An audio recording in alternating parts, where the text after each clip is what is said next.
Aloha, my name is Taylor Rushing, and I'm going to be talking about The Great Teacher Question Beyond Competencies by Edward R. Ducharme.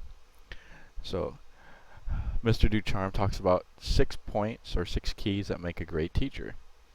The first one is penchant for and skill in relating one thing with another, and with another. And so, what that means is that we have the ability to see relationships between things that are not readily apparent. Sometimes pointing things out can help students better understand something, whatever that may be. And we should avoid using thoughts like, well, since it doesn't affect the kids, it shouldn't matter anyway. Because we never know what could affect them or what can help them learn. So as a great teacher, we will not only be able to see those relationships, we will also help others to see them as well. Because if all we do is try to explain, the students aren't going to really learn. But if we help them to see, then they'll understand.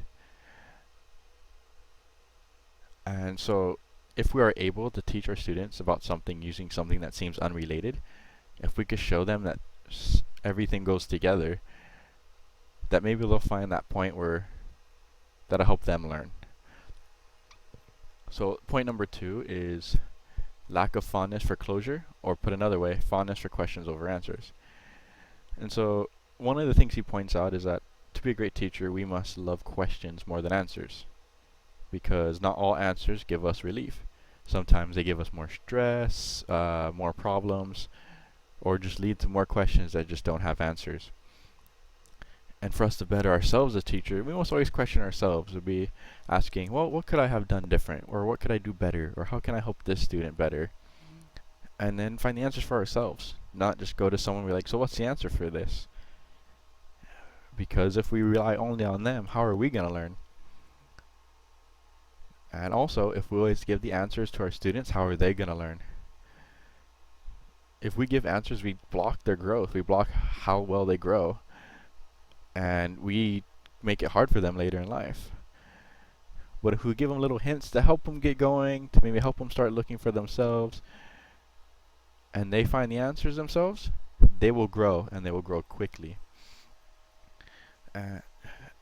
So just knowing that lets us know that as a great teacher, we should ask questions. Ask our students, so what does this mean? Or what does that mean? Or how does this help us? Whatever the questions are, as long as we ask them, it'll be good. Point number 3 he gives us is that growing knowledge, understanding, and commitment is important. He lets us know we all have our strengths, we all have our weaknesses. But we could use those strengths and weaknesses to help our students grow.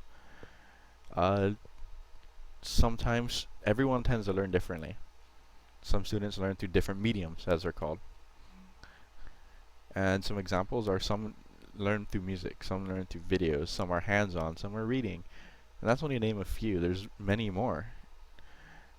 But whatever medium it is, if we could help our students to learn better, we should use it. We shouldn't just go with the flow of what everyone else is doing. Point number 4 is that a sense of aesthetic. And so developing this sense is critical to helping the growth and development of the younger generation. And this sense is the ability to grasp the beauty of something. And one thing we need to stop is the younger generation from seeing the world as something that's hard. It's something that's not a good place to live. We don't know the many forms that beauty can take, but if we're able to find it, we should treasure it and help it grow. And if we could help our students understand that things are fun, it's not boring, it's not ugly, it's beautiful. Learning can be beautiful.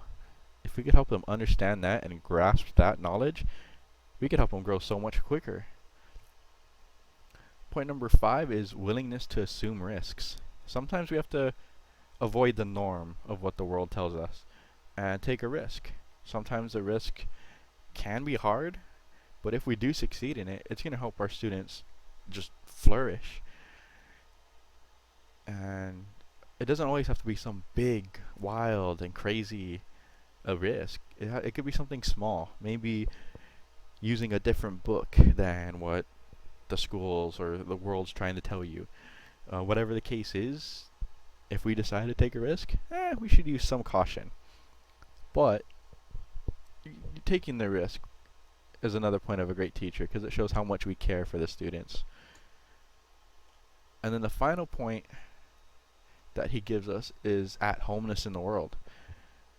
And that just lets us know that as great teachers, we can live effectively in the world. We don't need to be super rich, super wonderful, whatever it is. That we're able to make sense of things on a personal level, not always on a grand scale. And so, if we're not at home in the world, if we're having a hard time, how are we going to convey to our students that they can survive in this world if we can't? And to be at home in the world just means to know both the good and the bad, and be able to still live and do the things that need to be done. Not to give up, not to just stop trying. We have to always keep trying. And the thing I learned about great teachers, or that as prospective teachers, we need to learn to recognize and cultivate the 6 points we just went over. The ability to relate one thing to another to better the learning experience. The ability to love questions more than answers. The ability to grow knowledge, understanding, and commitment in our students. The ability to find beauty in everything, even learning. The ability to assume risks that may help our students grow. And to be at home in the world, to be okay with the way our life is. And to let our students know that the world doesn't always have to be a hard and harsh place. That it could be a place of loving and learning.